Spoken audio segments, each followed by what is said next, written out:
keterangan kepada penyidik, Dr. Rismon Hasyiholan Sianipar meminta kepada pelapor saudara Joko Widodo melalui penyidik agar tidak mencabut laporannya, agar kasus ini benar-benar sampai pengadilan. Kami yang terlalu awal, biasanya kami molor, mohon maaf.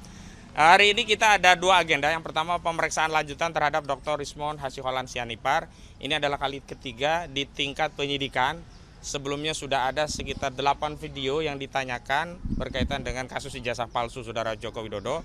Dan masih tersisa kira-kira 3 video yang transkripnya sudah dibuat oleh penyidik dan tinggal dipertanyakan tentang isi video-video tersebut kepada Dr. Rismon Hasyiholan Sianipar.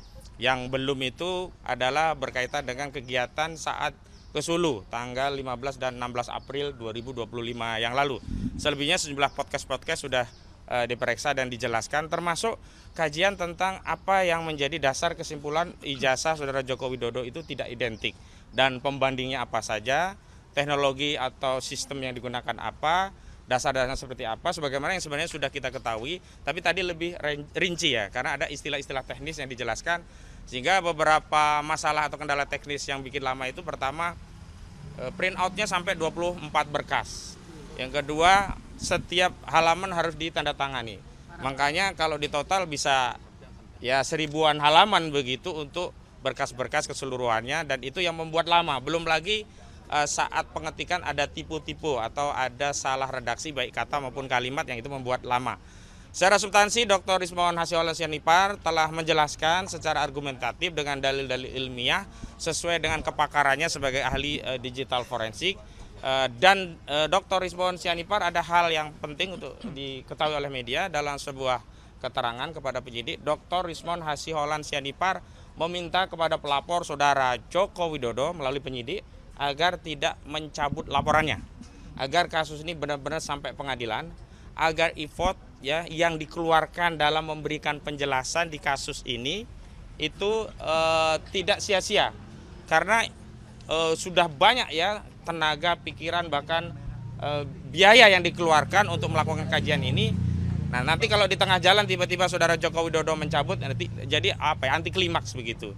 Yang kedua, kami juga dari tim advokasi mengimbau pada Kejaksaan Agung ya, karena ini kaitannya ada dengan kasus ijazah saudara Joko Widodo, karena sebelumnya para pendukung saudara Joko Widodo yang hadir di dalam diskusi media selalu mengatakan klien kami ya, Rismon Hasyiholan, Roy Suryo dan yang lainnya pasti tersangka, pasti masuk penjara, pasti terpidana.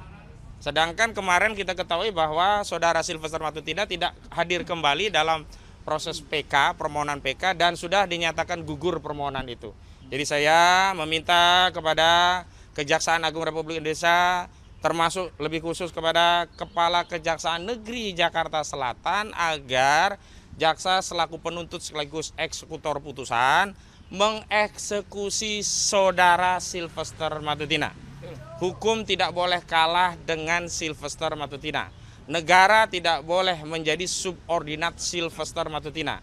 Rakyat butuh ketegasan bahwa negara melindungi harkat dan martabat dan wibawa hukum dengan mengeksekusi Sylvester Matutina. Dan kami juga dari tim advokasi menginformasikan bahwa nantinya Dr. Rismon Sianipar Hasyiholan dalam pemeriksaan ini akan meminta kepada penyidik di tingkat penyidikan agar kami bisa menghadirkan ahli. Kalau kemarin dari klien kami, Pak Abraham Samad, telah mengajukan 2 ahli di bidang jurnalistik. Yang pertama sudah diperiksa, yakni saudara Lukas Luwarso, yang beliau pernah menjadi ketua Aliansi Jurnalis Independen dan juga pernah menjadi anggota Dewan Pers. Dan Jumat besok ada pemeriksaan terhadap Pak Bambang Harimurti, pernah menjadi pimpinan redaksi majalah Tempo dan juga pernah ada di Dewan Pers. Nah, hari ini nanti di ujung pemeriksaan Rismon Hasyiholan Sianipar akan meminta kepada penyidik untuk menghadirkan setidaknya 3 ahli. Pertama, ahli ITE, karena ada pasal-pasal ITE yang dikenakan kepada klien kami seperti pasal 35, 32, 28 ayat 2. Itu semua pasal ITE, dan kami juga akan menghadirkan ahli ITE untuk menjelaskan bagaimana distribusi elektronik dan pertanggungjawaban secara elektronik di dalam data-data digital. Yang kedua, karena pasalnya ada pencemaran dan fitnah, juga ujaran kebencian dan permusuhan, nanti ada faktor bahasa yang harus dijelaskan oleh ahli. Karena itu kami nanti akan meminta agar melalui penyidik di penyidikan ini diperiksa ahli kami, ahli bahasa. Bahkan kami sudah mempersiapkan spesifik ahli bahasa linguistik forensik. Jadi lebih spesifik.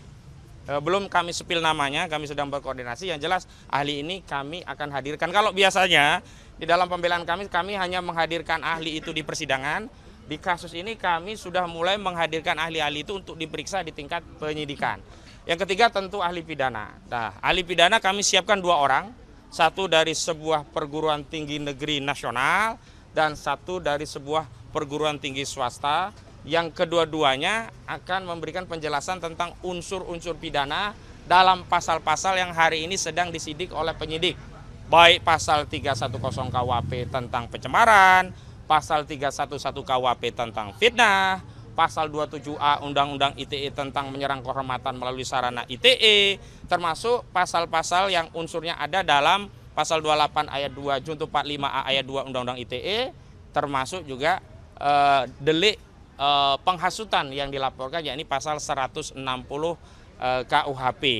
Kami harapkan dengan adanya kesetimbangan keterangan baik dari ahli kami, juga dari ahli yang konon juga sudah diperiksa oleh Polda Metro Jaya, bahkan kabarnya yang sudah diperiksa ahli psikologi, sosiologi, bukan hanya pidana, juga bukan ITE, termasuk ahli sosiologi, psikologi terkait ujaran-ujaran yang menjadi materi dari pemeriksaan di tingkat penyidikan ini. Kami ingin ahli-ahli kami yang memberikan keterangan juga memperkaya, yang akan bisa dijadikan pertimbangan oleh penyidik untuk menetapkan apakah kasus-kasus ini benar-benar sebuah kejahatan yang layak untuk ada tersangkanya setelah dipenyidikan, atau ternyata ini sebenarnya bukan bagian dari kejahatan, bahkan hak konstitusional yang berulang kali kami tegaskan bahwa setiap orang bebas bersuara, bebas berpendapat.